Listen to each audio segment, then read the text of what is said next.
all in school. You will find true friends and teachers who cares, and relationship that gives on trust, love and understanding. Come join us in CSB, and together let us share our talents and develop skills for the glory of God. Iyanata na aliens and try to make the world a better place. We should be a part of us. Together we can make a difference. Come join us here in CSB, and together let us share our talents and develop skills for the glory of God. Iyanata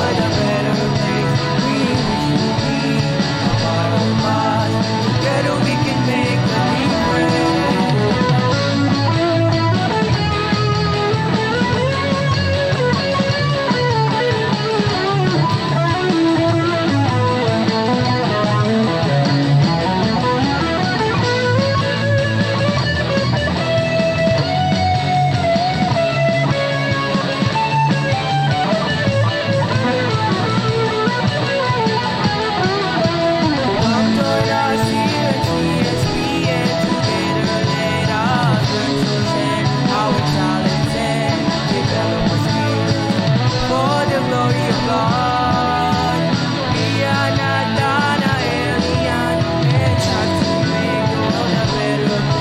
We wish you be a part of us. Together we can make a difference. Come join us here at CSB, and together let us learn to share our talents and develop skills for the glory of God. Iyanata na alien and try to make the world a better place. We wish you be a part of us. Together we can make a difference. Come join us here in CSB, and together let us share our talents and develop skills for the glory of God. Iyanata na alien and try to make the world a better place. We wish you be a part of us. Together we can make a difference. Come join us here in CSB, and together let us share our talents and develop skills for the glory of God.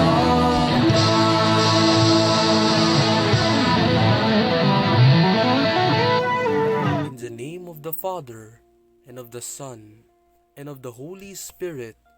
Amen. Heavenly Father, we come before you today, seeking your guidance and blessing. Grant wisdom, strength, and patience to our teachers, host, and technical team. Inspire them to lead and serve with excellence and dedication. Bless our audiences with open minds, kind hearts, and a desire to grow each day. May everything we do through CSB and Portal be done with unity and for the glory of God. Keep us faithful, humble, and joyful in our work. In Jesus' name we pray. Amen. In the name of the Father, and of the Son, and of the Holy Spirit. Amen. The grace, love, mercy, and peace of Christ Jesus be with you and all your loved ones. So, welcome to another talk under the program Let God's Word Guide Us, a regular program of the CSBN portal. So, for today, we will study or we will hear from a passage from the letter of Paul to the Colossians, chapter 1, verse 12. Constantly give thanks to the Father who has empowered us to receive our share in the inheritance of the saints in His kingdom of light. So very beautiful, no? The passage is very beautiful. It reminds us or it teaches us what value or attitude should we nourish constantly. And as written by Paul or one of the authors following the spirit and charism of Paul, we are reminded of the importance of nourishing constantly gratitude, no? Gratitude, being grateful. So there is a saying, I do not really know who is the author of this, but I heard and I read several times about a quotation, an adage that says, gratitude is the best attitude. So being grateful, being appreciative. Of course, we can understand this better if we look into the antonym. In Chabacano, there is a word that speaks or the antonym of being grateful. And I know that this Chabacano word gets the origin from the Spanish word and they are spelled the same, no? Ingrato. Yan, no? So, an adjective. Now, for example, if you hear that you are being considered or called as a persona ingrato or an ingrato gente in Chabacano, it means ungrateful person. Sa Tagalog, walang utang na loob. So we don't want to be called like that, no? So we want, as Paul, to be children of the light, and children of the light nourishes yung attitude of constant gratuity, no? Constantly grateful. So yung being grateful is being appreciative of what we receive from God. Yung blessings, the gifts that we have, the talents, life, yung mga resources natin, mga opportunities God gives us, the persons around us, and yung mga learnings. There are so many things to be grateful. In fact, in everything, we need to be grateful to God. However, alam natin na as human beings, sometimes we are happy for the gifts. We are proud of our achievements, but we are not mindful of the giver of the gifts. So as disciples, as Christians, as Catholics, we are called to develop constantly this attitude of being grateful. Kasi we owe God everything that we have. And this is a warning about the attitude of taking things and persons for granted. I do believe that yung gratitude is very close to the virtue or the value of humility. Pag ikaw humble ka in front of God, the tendency for you is to be grateful. No? And a grateful person is normally a humble person. The opposite is yung proud persons, the arrogant, yan. Yung mga mayayabang, matataas ang tingin sa sarili, normally these are also ungrateful individuals. Kasi they attributed everything to themselves. Magaling ako, matalino ako, marami akong pera, makapangyarihan ako. Pride, no? Samantalang ang disciple of the Lord, a follower of Jesus, cannot maintain that stand kasi alam niya deep in his heart that everything comes from God. Kaya nga napakaganda ng encouragement ni St. Paul to his letter to the Colossians. Constantly give thanks to the Father.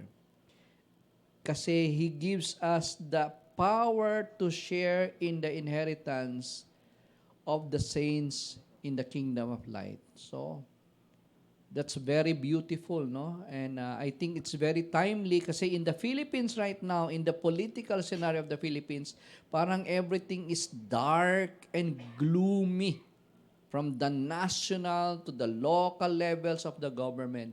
Kasi ang dami diyan mga greedy, mga hindi makontento sa buhay, gustong more power, more money. So yan, no? So sometimes this greed and pride brings about darkness in many people's lives. So sana, no, darating ang time that God will bless us if we are humble. Let's pray for good leadership from all levels of government.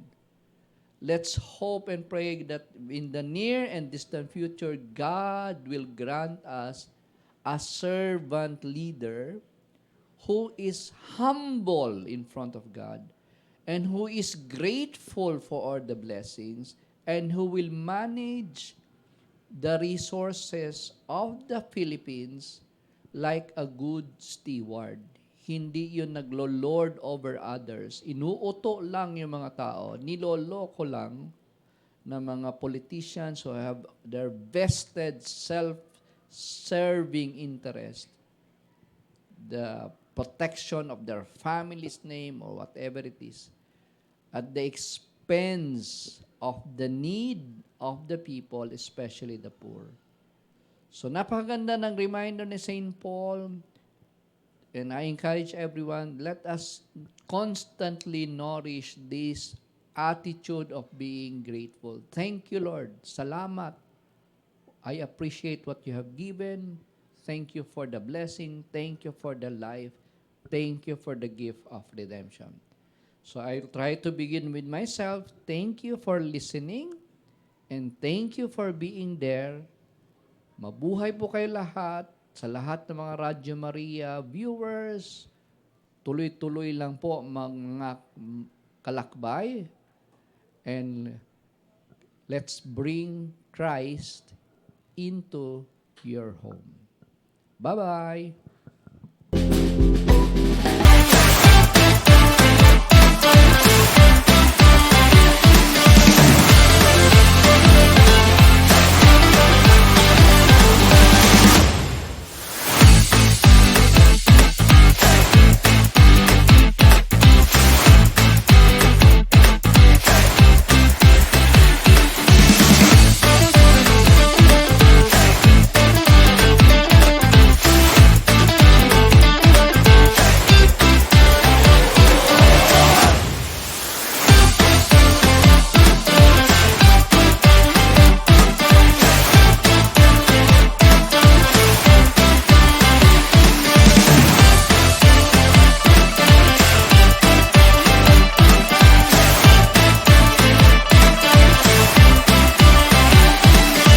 Isang mapagpalang araw po sa ating mga tagapakinig, mga kalakbay, mga centurions po, no?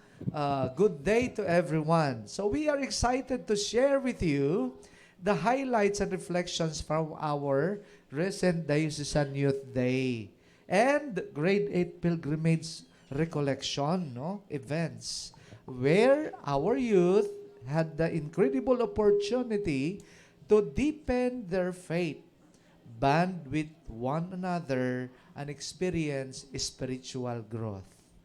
Through their journey, they explored what it means to truly encounter Christ and live as His disciples. Let's hear from them as they share their stories and insights. Please welcome our guests. Ma'am Rina, siyempre, youth pa yan, youth, no? And then si Yuhan, di ba? Hey, palakpakan natin. Who will share their experiences and reflection on these life-changing events. Welcome and thank you for joining us. Okay, so, kumusta po kayo? I'm okay. Ay, okay. Masaya Okay. yung pilgrimage namin. We get to reflect on our religion and What is your religion? I'm Catholic. Okay. Katoliko. Roman Catholic, di ba? Okay, so, bumati ka na ba? Oh, Mga good ano? day sa lahat. Ako si Johan Alvarez. Galing ako sa Grade 8 Understanding. Mentor ko si Sir Stephen. Shout out, ano pa shout out? Ay, shout out pala sa Grade 8 Understanding. Lalo na yung mentor mo, di ba? Ay, shout out. Oh, shout out kay Sir Stephen. Okay, nagpapalakpakan na po. sila. Of course, si Ma'am Rina Lee. Ayan, sige po. Isang mapagpalang araw po sa inyong lahat. Ako po si Binibining Rina, si Ma'am Rina, ang isa sa mga mentor ng Grade 7 Council. So, shout out po dyan sa lahat ng Grade 7. Ganon din sa mga Grade 7 teachers. Anyong. Ayun, okay. So, syempre, wag na tayong magpaligoy-ligoy. Ang tinatanong po dito yung mga insights, learning, and then experiences nyo during the events. First, unahin muna natin yung grade 8 pilgrimage. Sige, anong na-encounter mo? Na-encounter namin sa pilgrimage namin na reflect talaga kami lahat sa faith namin. Tapos, na-strengthen yung faith namin kasi we get to pray. Because yung churches po, may binasa po kami sa aming pilgrim's passport na ipipray po namin dapat. And then, nakakasaya po at nakakataba po talaga ng puso. Okay, hindi lang po yan. May passport yan na to heaven. Passport, di ba? May passport kayo pinapatakan. Tinatatakan after nyo magdasal doon sa mga prayer, doon sa yung nakalagay sa passport, di po ba? Yes po. So, ano yung mga prior to that event? Ano po yung mga expectations nyo? Expectations po namin mga as estudyante na honestly with you, masaya po dapat expectations po namin from what I heard sa mga klase ko po at mag-enjoy po sila kasi may gathering po kami ng mga kaibigan po namin, nagtatabi-tabi po kami during prayer. Yun po yung expectations po namin. At sa reality po, naging realidad po naging reality po yung expectations po namin kasi saya talaga siya. Dapat, yeah. Oh, yun. Ano yung isang natutunan mo? Kasi ang sinasabi, this event, is not an event of our diocese lang. This Pilgrims of Hope. So we are obliged by the Catholic, di ba, all over the world na mag-pilgrimage. So this 25 years nga lang ito na uulit, di ba? Mga pilgrimage. Kaya Jubilee Year of Pilgrims of Hope, no? So kaya nga this is an opportunity for you to experience what does really mean itong tinatawag na pagpipilgrim, di ba? Nagpipilgrimage. Meaning po nito ng pagpipilgrim po natin na pang-strengthen po sa mga faith po ng mga tao na nagwi-weekend na po dahil sa ating generation po medyo yung prayer po kasi sa generation na to medyo nawawala na po sa ating isip. Yung purpose po ng pagpilgrim na yon para pag-strengthen po ng faith. Oh, yun. Hindi lang po yun yung pag-pray, pero nakilala nyo rin yung mga 8 declared churches yes. ng Novaliches. Yes. Very good. Jubilee churches. Magiging mga shrine, di ba? So, sarap ang pakiramdam po, no? Yes. Hindi lang po na-encounter natin si Christ, the presence of Christ, doon sa church, no? Okay, maganda po yun. Ngayon, doon naman tayo, kasi dapat kasama ka nga rin, di ba? Pero Yeah. hindi ka na kasama dahil nag-conflict yung schedule. Same talaga. So ngayon, tingnan natin, pakinggan natin yung mga na-experience, na-encounter po ni Ma'am Rina bilang youth na na-accompany rin ng ating mga learners. Youth pa yan, no? Na-encounter yung ating last week na event ng Diocesan Youth Day. Yan. Ayan. Sige po, ngayon ako naman po magbabahagi. So, nung nakaraang Saturday nga din po, no, nagkaroon ng selebrasyon ng ating diocese at ito'y tinatawag na Diocesan Youth Day 2025. So, ang mga kabataan po mula sa Diocese ng Novaliches ay nagsama-sama para makinig ng ilang mga talk o seminar sa iba't ibang paksa o topic. Pagkatapos nito ay sabay-sabay nagdasal, may time para mag-connect sa isa't isa, makipagkilala. At ang isa sa mga highlight po ay ang praise and worship, no?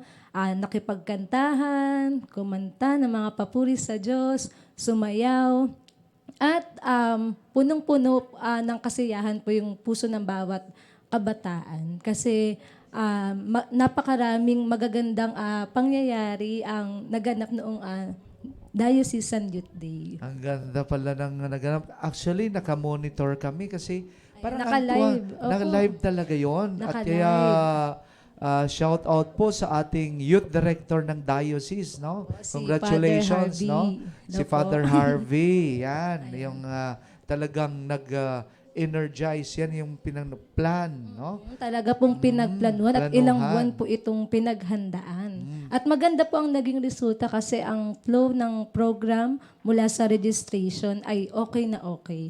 Ay, dagdag ko lang din po, no, Yan. bukod po sa akin, ayun, kasama nga din po yung ilang mag-aaral mula sa CSBN. 25 students mula grade 9 hanggang senior high school. At Ayan. nakita ko na masaya sila sa first time na pag-attend nila sa DYD. Ayan. Kaya nga sabi nga, sir, sa susunod, sama po ako ha. May nagsasabi na. Kasi nakikita nila at yung mga post, tapos yung event doon. Opo. Ayan, share ko din po yung tema ng DYD. Yan. Sabi doon, pag-asa. Ang tunay na pag-asa ay hindi tahimik. Yun. No, kaya dapat ito ay umaalingaw-ngaw sa pamamagitan nating mga kabataan. No? Hindi tayo lang nakafocus sa pag-scroll sa Facebook, no? So, kailangan binoboses natin yung dapat na inaasahan natin para magkaroon ng maayos na bansa, no? Na pamayanan. Okay. Ayan po. So, ini-encourage na makilahok no, kung ano yung mga social issues, mga concerns Oo, natin. magkaroon no? ng paki. May sabi alingaw-ngaw. Yung boses ng youth ang dapat naririnig, no? Naririnig din. Dahil hindi lang po youth lang, no? Yan. Merong papel ang bawat kabataan sa bawat bansa. Ayan po. Ayun. Kasi talagang may mga diocesan Youth Day. So mayroon yung national and then mayroon World Youth Day. Opo, World Youth Day. So, No? sa atin, So, diocesan. Youth Day. Diocesan. Yan. Kaya nga po, napakaganda yung experience na yan na makakadalo ka sa mga ganyang big event. Yun sinasabi nakikiconnect ka. Opo, nakikiconnect. At isa po sa mga panawagan din ng diocese ay ilapit ang kabataan sa simbahan. Ayun. At ang simbahan sa kabataan. So sana po sa pamamagitan ng mga gantong gathering ay mas nararamdaman ng kabataan, ng mga youth natin na maganda pala na pumunta sa simbahan, mag-serve sa simbahan, mag-serve kay Lord. Maganda pala sa feeling ni Lord Yun. na nagsiserve ka kasama ang iba pang kabataan. Kasi yun po, yung experience ko sa parish po, buhay na buhay yung parish kung yung active talaga ang mga youth. Opo, totoo po. Kasi ang dami pong yan yung maasahan doon. Kasi siyempre, sa kanila, yung energy kasi nila nadadala lahat eh. Yan yung roon buhay na buhay. Kaya congratulations po na talagang super sipag po ang ating youth director ng diocese, si Father Harvey po. No? So, Kaya po, sa mga kabataan natin dyan na mag-aaral natin sa Yan. CSBN. So, inihikayat po tayo ni Father Harvey na pumunta sa simbahan, mag-join sa iba't ibang ministry katulad ng PYM, Sakristan, choir. Kasi iba po ang experience na madadala nito. Life-changing. Ayan. life-changing. Doon ang ganda, Opo, no? ayan, share ko lang Ganda po ng kasi nga po nung college ako nag-aaral ako. Isa din po ako sa mga member ng PYM dun sa simbahan namin. Ayan, na-realize ko na totoo pala po na kapag sa mga gathering o celebration na para kay Lord, iba po ang feeling kumpara sa concert, sa ilang mga concert na pang-entertainment lang. Babayad ka ng malaki, no? Sa iba't ibang mga makamundong pagdiriwang. Pero pag kay Lord, iba pala. Ayun yung tunay na, mararamdaman mo yung tunay na saya. Tapos hahanap-hanapin mo. Opo, totoo po, hahanap-hanapin mo. Kaya napakaganda pong karanasan yung DYD. Kaya katulad ngayon, ang dami po natin, kaya nga po, nilalapit natin yung ating mga kabataan sa ating mga parishes sa parokya. para talagang buhay na buhay yung spirit po ng programs ng parish Opo. kung yun talaga mga youth. Katuwang Opo. kayo. Opo. No? Yun, the future of the Kaya church is the youth. Yan, sasama yan. Johan, punta na. Hindi, actually, kasama siyang nag-volunteer talaga noon. Sir, sasama po ako. Pero sabi ko, grade 10 ng grade 12 lang ang sinabi ni Father Harvey doon sa amin. Pero, nung ano po, nagbaba kasi 13 pa lang, nang nabasa ko, 13 up pa lang. No? Opo, 13 to 39 years old. Ay, mga youth pa na. Yan. And of course, dalawa kayong kasama sa mga kabataan. Dalawa kayo ni Ma'am Hazel na pumunta Shout out po kay Ma'am Hazel. Oh, yun. Talagang parang naging ina si Ma'am Hazel kasi ikaw youth pa eh. Young at hearts daw po siya. Young at hearts pa siya. No? Oo, young at hearts si Ma'am Hazel. Ma'am Hazel ay binawi agad. So, yung ganong experiences po ba, is it uplifting para sa ating relationship sa Panginoon? Opo, uplifting po ito. No? Sabi ko nga po kanina, parang matututo ka dito mag-reflect, realization, at unti-unti, pwede mo pong i-practice yung paano ka mapapalapit pa kay Lord. Through prayer. Ayun Prayer. po. Yun, you connected din dito, Yes, connected di ba? sila. Prayer. Pag-visit po. Kaya, hopefully, yung masundan itong mga kailangan mag-journey rin, mag-pilgrimage yung mga youth. Ayan. Dagdag ko lang din po, sana po, maging pag-asa din tayo sa iba. Since ang tema ay, ang tunay na pag-asa ay hindi tahimik. Na sa ating own, on our special way po, ay maging pag-asa tayo sa mga estudyante natin at sa mga taong nakapalibot sa atin. Hindi tahimik kasi ang pag-asa ay may forever. Ayan. Sabi dun po, isa sa mga pinangahawakan na Bible verse, Romans chapter 5 verse 5, Ayun, hope galing. does not disappoint. Yan to talaga galing doon ng team, ma'am. Opo. Okay, thank you very much po at sana po ay na-inspire kayo kahit papano po dito sa aming programa. Thank you, bye-bye po. Thank you po. Annyeong.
third segment, matters that we need to ponder. And this is our space to pause and reflect on questions that we often overlook but truly matter and shape our lives. Ayan. So pardon me for wearing a mask kasi medyo feeling a bit under the weather. Under the weather. Ayan no, di ba? Halatang halata. Nawawala na po ang boses natin. Ayan. So, bababaan ko lang po yung energy kasi baka maubos na yung aking boses. So, for today, we have prepared another insightful theme to be discussed by our expert. Very confident ang expert natin na ito. Ayan. So, papakitaan niya tayo ng kakaibang level ng confidence. So, she will talk about empowering confidence and voice to speak English. And to discuss this theme, let's all welcome Ma'am Shaznay Jazz Merculio, our PAASCO Research Area Head. Ayan. Hello, Good ma'am. morning. Good morning, Ma'am Pat. Am I too loud? Oh, good morning to all our viewers. Diba sabi sa inyo, very confident. Yes. Hindi na kailangan ng intro. Yeah, diba? We were just so busy last Monday and you don't have your voice then. And right now, she doesn't have a voice still. Yes. Ayan. So, Ma'am Jazz, do you want to greet muna anyone? I would like to greet all my students from grades 2, grade 5, and grade 6. I hope you will be sending stars today. Of course, all the elementary teachers and my friends and family who will be watching this video because I asked them to support me. Thank you. Wow, ayan. So, very supportive. I think they are watching right now. Ayan. So, also, we would like to greet our Radyo Maria audience. Hello po. Salamat po sa pakikilakbay sa amin. Patuloy na pakikilakbay. Ayan. So, Ma'am Jazz, are you ready? Very much. Yeah. So, ayan. So, sige. Supposed to be ready because the segment is about confidence. Yes, that's right. Okay, so for our first question, ma'am, how does self-esteem affect our ability to communicate in English? Self-esteem plays a key role when we want to confidently express ourselves in the English language because when we believe in our ability, when we trust ourselves, we are more willing to speak, we are willing to learn from our mistakes, and we try harder. But if self-esteem is low, then time comes when we are afraid of judgment, we hesitate, and we limit ourselves into simple responses to avoid errors. But also, knowing how to increase our self-esteem will teach us that we are not just learning to use the language, but we are learning how to use our own voice to speak what's in our mind and what we need to say. So I would like to agree with that because self-esteem is really an essential factor Yes, ma'am. in communicating. I think both in English and Filipino. I think we have to promote that value in our learners as well, no? Yes, ma'am. That kind of mindset.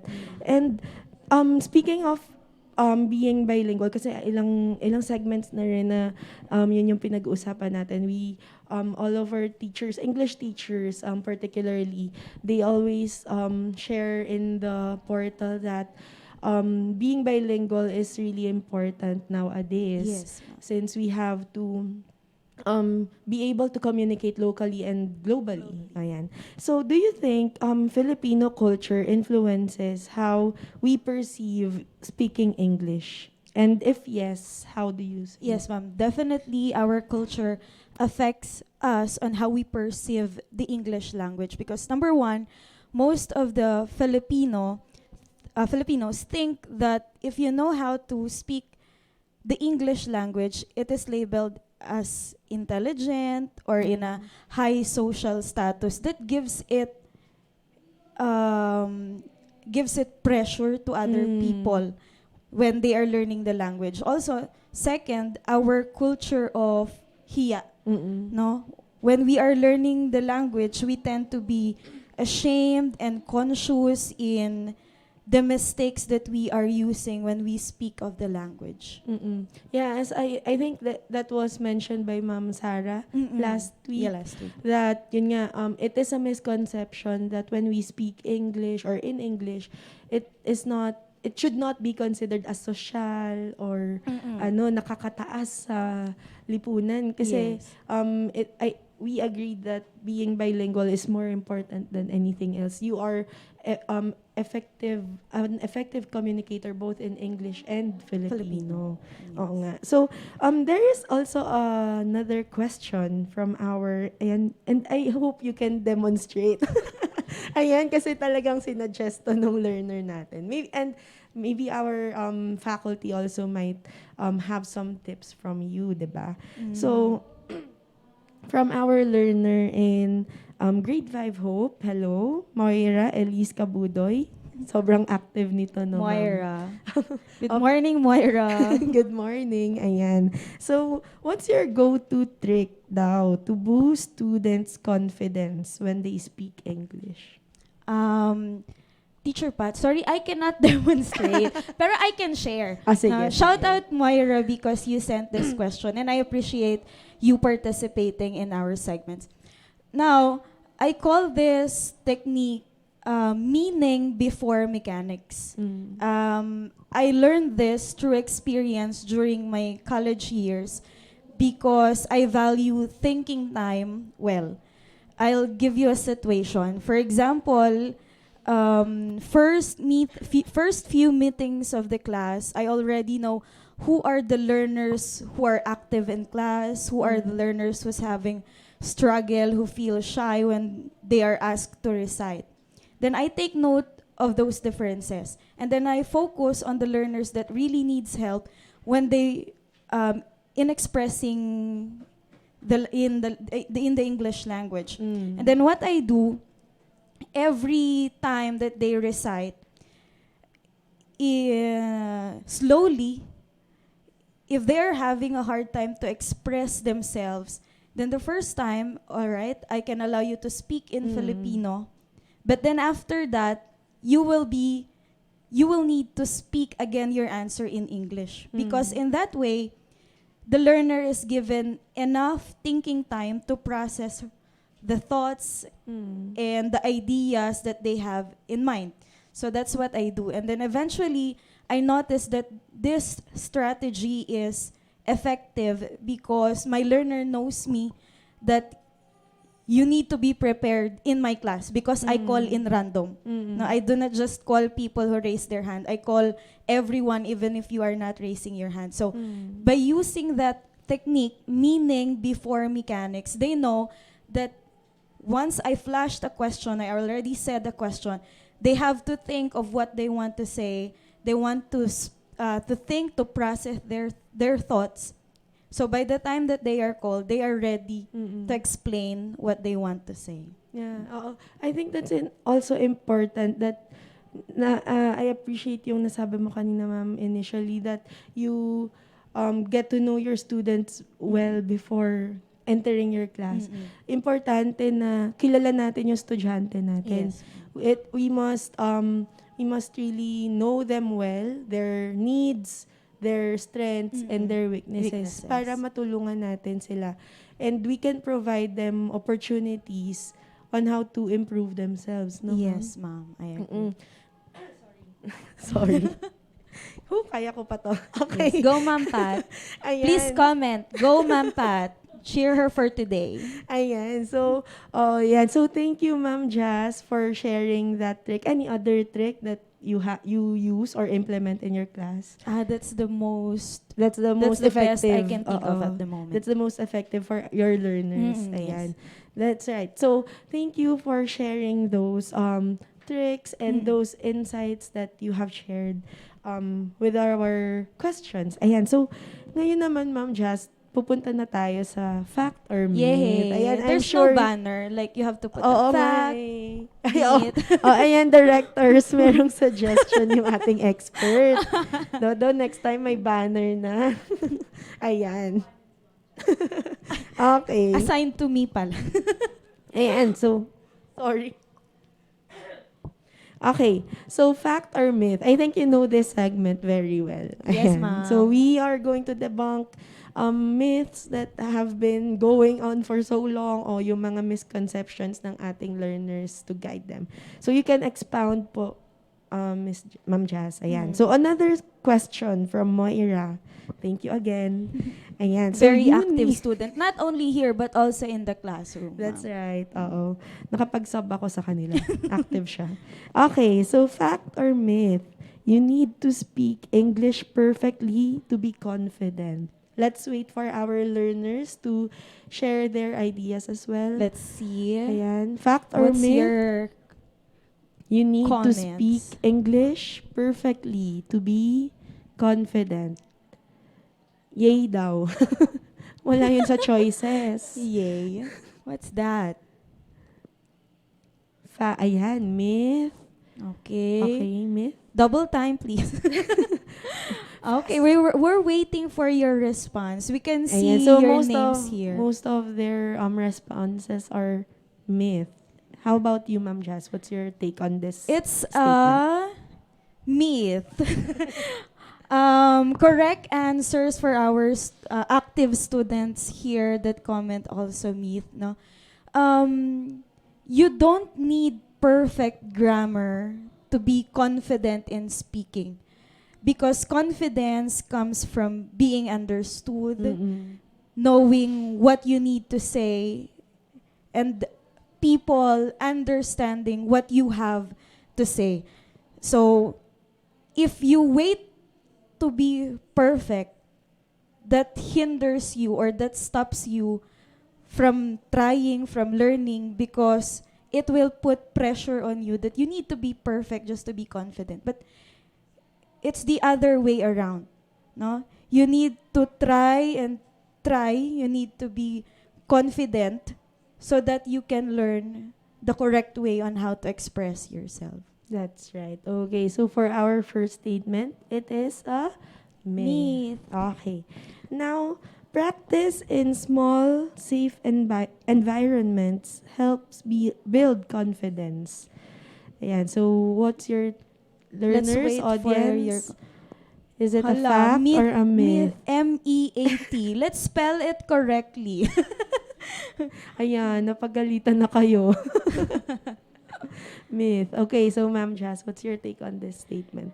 This one is a fact.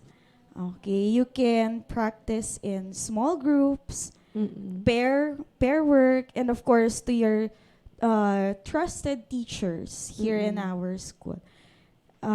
Because if you have a safe space where you can learn from your mistakes, people can help you, can help and criticize you, but in a good way. Mm-mm. Then that's the time you are willing to accept what are the things that you need to improve on. That's right. So collaborative learning and Mm. practicing your skills with other people in small, safe environments will be helpful.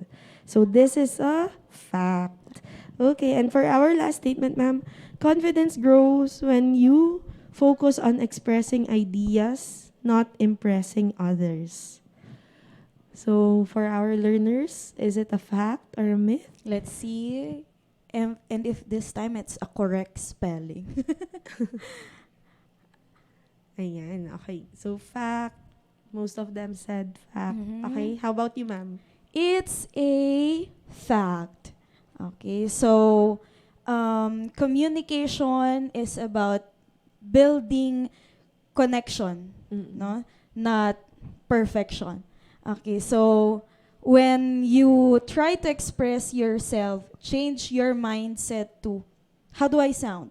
Do I sound okay? Do I sound perfect? Instead, set your mind into thinking, what do I need to say? So that you can express better and you will be more relaxed and it will seem that you are speaking in a natural way. Mm-mm. Okay, so for our last statement, that is a fact. Fact. Okay, so any key takeaways, ma'am, before we end? Takot ako, ma'am, kasi I thought you will ask me any last words. Hindi Buti na lang naman. any key takeaway. Key takeaways lang. Well, this segment is to inspire you that you should not be afraid to speak the language. Even if there are times that we commit errors in speaking the English language because of our grammars, because of how we were raised, because of our community, it is still important that we try and we practice. I remember one student told me in the canteen, "Teacher, I know the answer a while ago, but I'm very afraid to raise my hand because I cannot speak in English." She told me that in Filipino. And I said, "No, you should not. You should be proud of yourself that you know the answer and you try to raise your hand.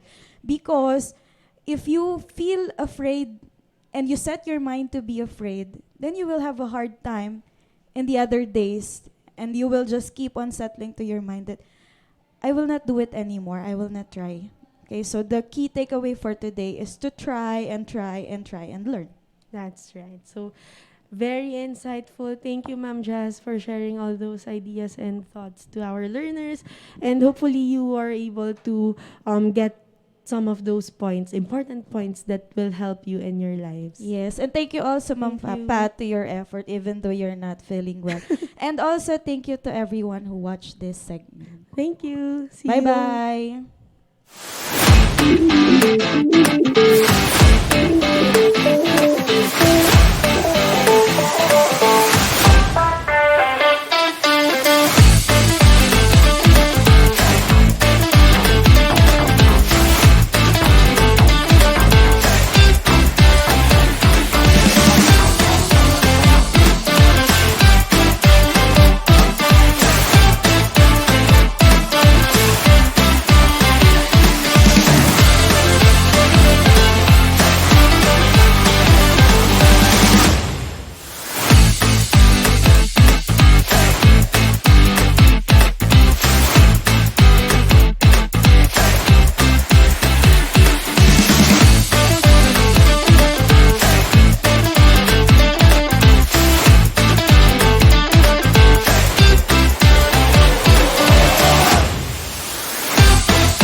Hey! Hello! Welcome back! Hi. Nawala. Ano, hindi magkaroon sa pampat. Okay, sige. Ma'am Sir Paul. Yes, okay. Ano ngayon yung ating mga, ang tawag nito? Take home, may mga pangano natin sa ating mga audience po ngayon. At ang inaabangan po nila, ayun, inaabangan ng mga highlights po ng ating gagawin dito sa school. Mga activities and programs po. Okay, so do we have anything, sir? Yung insights muna. Yung po, yung una sir, mga insights po, yung kanina yung mga nag-share ng experiences po nila, yung ating mga past events, kaya nga grateful po sila sa ginawang Diocesan Youth Day. Yon, talagang kitang-kita naman natin yung live nila na talagang nag-enjoy ang mga youth. So, yun po yung dinidevelop muna. Sabi nga ni Father Harvey, dapat nilalapit ang youth sa simbahan po. Yun. Yes, tama yan, sir. No? At mukhang masaya sila doon sa mga videos na napanood natin, mga short videos na share sa atin ng mga those who accompanied them, si Ma'am Hazel Yan. at si Ma'am Rina. Rina.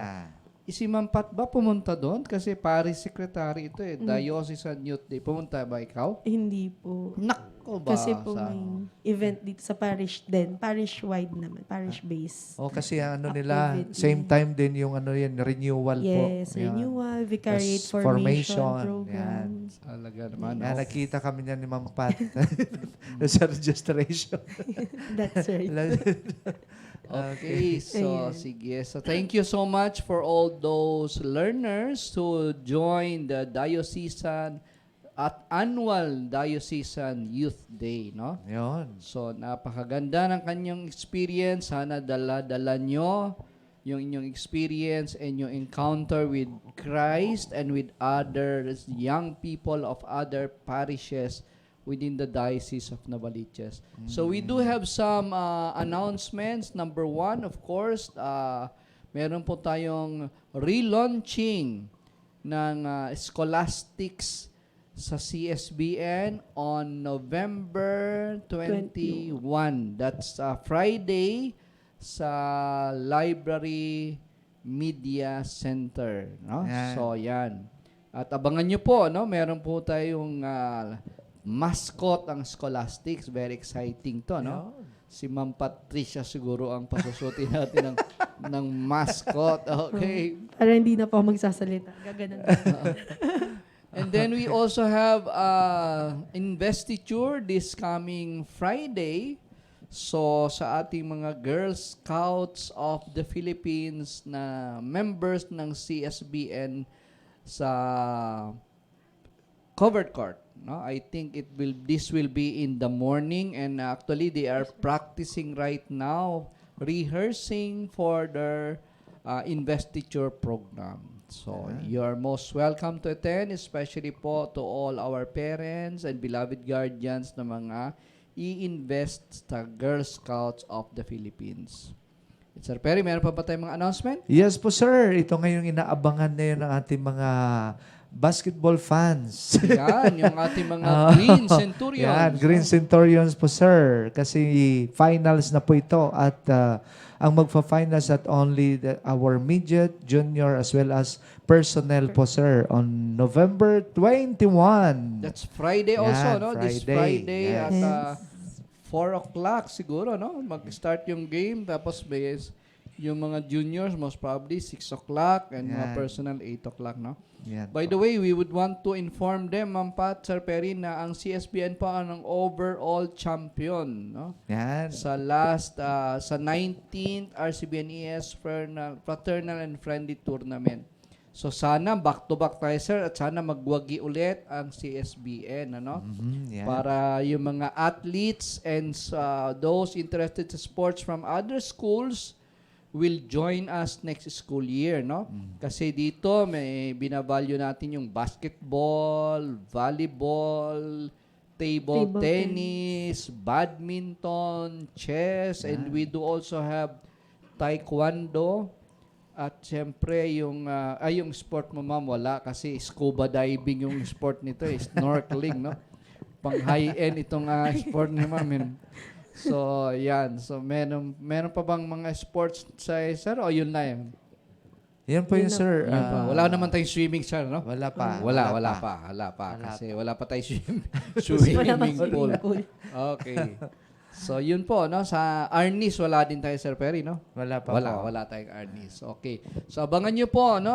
Show our support to our Green Centurions who will be competing sa finals or semifinals ng RCBNES 20th Fraternal Friendly Tournament sa basketball. Midget, juniors, and then men or personnel. And then the following day, on November 22, that's a Saturday, sa Casa Mila naman, let's support also our Green Centurions badminton team. Yes. So, badminton, ma'am, marunong ka? Hindi po. Hindi din. Talagang pang snorkeling, ibang klase ito, sir. Pag scuba diving ata ito si ma'am. Ano? Okay. And then, of course, we will be having our first Holy Communion to our grade 3 learners. Yan. On December 8 po, 8 sir. sa Feast of the Immaculate Conception. Anong oras to, Sir Perry? 8 o'clock din po, sir. 8 o'clock sa San Bartolome de Novaliches Parish Church. And we also have an opening and motorcade ng natin sa darating na December 10 ata, no? That's a Wednesday. Tama ba, Sir Yan. Pen? Yung Yes. opening na ating intramurals. Yan, opening. Sa junior high school and hopefully pati intermediate. Exciting, no? So, daming activity. Tapos, Christmas na, no? Yan. Pero bago tayo doon, sir. Bago, yun pa. sige, tama. Bago tayo ng communion, bago tayo mag-intrams. So, ayan, siguro, na plano at wala pa pong this day, gagawa na ng letter kasi okay naman ang aming usapan ng PCB President na magkakaroon tayo with our, together with employees po sa ating Advent Recollection. Wow. Yan. Advent Recollection. No? Maganda yan. Yan. Ano? Sino ating speaker? Si Ma'am Pat? Yan. I-coordinate natin dyan sa parish San po. Bartolome. Yung may bago dyang pari. Wow. Yes po. Ayan. Sige nga. Pero makikilala po natin. Ay, today siya pupunta pala. Chika nga, ma'am. Sino naman yung ating bagong pare? Wag po muna, baka Wag. mali. Baka maudlot. Baka no? maudlot. Pag sure na po. yun. Pag Ito ba ay- napakilala na siya Ito sa ba ano. guest priest or assistant parish priest na ba? Kasama na po siya as parochial vicar din Parochial dito. vicar. Dito sa ano, Yan. Sa Okay. San Bartolome. Sige. So, napakadami nating activities. Pero more than that, importante is our preparation for the end of the Catholic liturgical calendar sa darating po na Sunday Yun. ay Christ the King na po. No? Solemnity of Christ the King. And then, i-close to yung Catholic liturgical calendar. Then, mag-start naman ang bagong Catholic liturgical calendar with the first Sunday of Advent. Advent. Ah. Yan. Kaya mapapansin natin po, sir, yung alas 5 pa lang madilim na. Yes, oo. Kaya, Kasi marapit na natin na yung winter solstice na tinatawag na the day will be shorter and the nights will be longer. Wow, no? Exciting. Sa darating na Advent season, which is 4 Sundays before the Christmas season. Sa Philippines kasi, September pa lang, Christmas na. Christmas na parang hindi mga Katoliko ito. Nilalaktawan yung Advent. No? So, ang Christmas season follows the Advent season. Okay. Dahil dyan, kakantahan mo ba kami ng Silent Night, Ma'am Pat? Ako po ay silent lang. Silent siya. Okay, Yes, wow. kasi May klase pa po tayo mamaya. Para may boses pa po. Inuubo-ubo May si boses Ma'am pa. Pat. Yan. Kasi busy siya. Ayun, yan. Sa parish at sa kanyang academic concerns. Yan. sige Okay, na. so, sige. Habang kinakantahan natin, ipagdadasal natin lahat ng mga may sakit na sana gumaling na po. And complete healing, especially to all our employees who may be undergoing some health concerns or problems. 1, 2, 3, go.